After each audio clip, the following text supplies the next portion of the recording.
faster. Yeah, 98.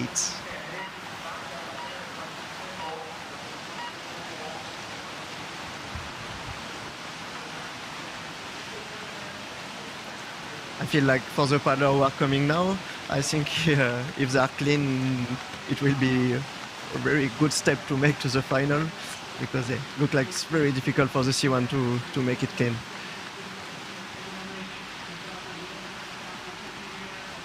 More difficult than for the K1?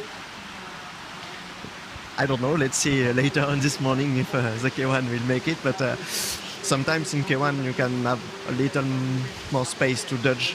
So I expecting from the K1 to have more clean run, yeah. But maybe I'm wrong.